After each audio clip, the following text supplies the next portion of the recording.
تو ہم اولیاء کرام کے چاہنے والے ہیں، صاحب ایمان ہیں، نبی سے محبت رکھتے ہیں، نبی کی غلامی پر ناز کرتے ہیں، نبی کی غلامی کو اپنے لیے سرمایہ حیات سمجھتے ہیں، سب سے قیمتی نعمت سمجھتے ہیں، تو پیارے صرف سمجھ سے کام نہیں چلے گا، ہمیں اپنی طرز زندگی بھی اسی طرح بنانی ہوگی۔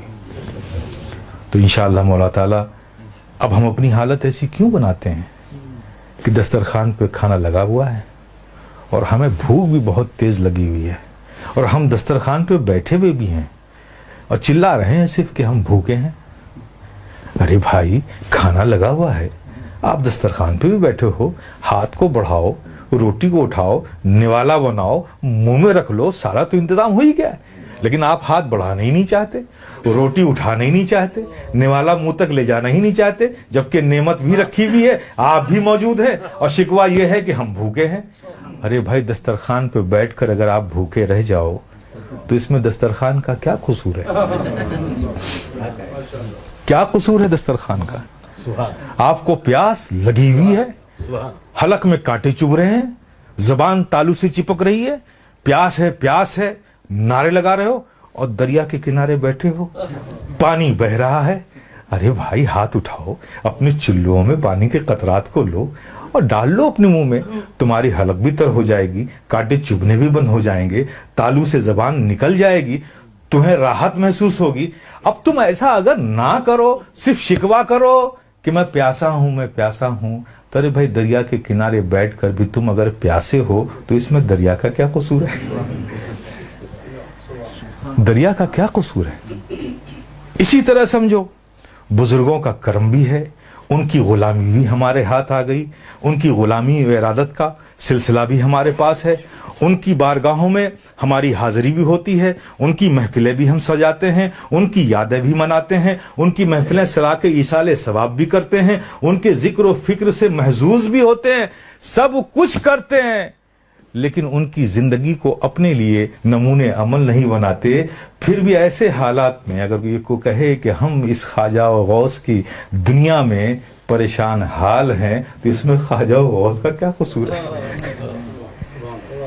غلام ہو، صرف دعوے سے غلام مت بنو میرے پیارے، غلامی کا حق ادا کرو۔ آج سب سے بڑا بیک ٹرا یہ ہے، پہلے اور آج میں سب سے بڑا فرق یہ ہے، پہلے کسی مسلمان کو یہ کہنا نہیں پڑتا تھا کہ ہم مسلمان ہیں، ایک اجنبی سے اجنبی شخص بھی دیکھ کر پہچان جاتا تھا کہ بھئی یہ کوئی اور نہیں، یہ تو مسلمان ہی ہے۔ اور آج ہمیں بتانے کے لیے کہ ہم مسلمان ہیں، ہمیں آئی کارڈ اور پاسپورٹ دکھانا پڑتا ہے۔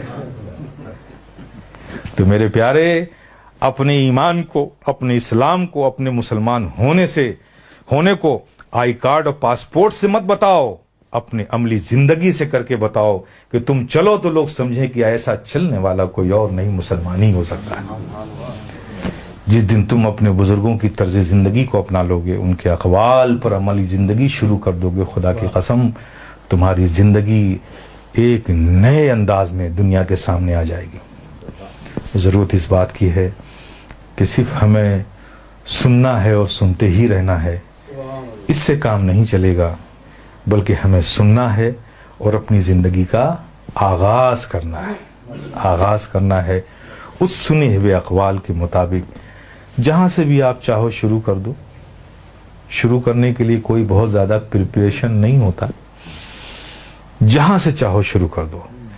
میرا یقین ہے، اس فقیر اشرفی گدائے جیلانی کا یقین بولتا ہے کہ اگر واقعی میں تم کہیں سے بھی شروع کر دو بات شروع کرنے کی، چلو سب سے میں آسان، تم رات میں سو گے بھی جاؤ گے گھر پہ، جاؤ گے، چلو یہیں سے شروع کر دو، شروع کرو۔ سونے جا رہے ہو، ٹھیک ہے، رکو، سوچو، میں سونے جا رہا ہوں، میرے آقا بھی تو آرام فرماتے تھے۔ آقا جب آرام فرماتے تھے تو آرام فرمانے سے پہلے کیا کرتے تھے؟ اچھا، وضو فرماتے تھے، چلو آج میں بھی وضو کر کے سو۔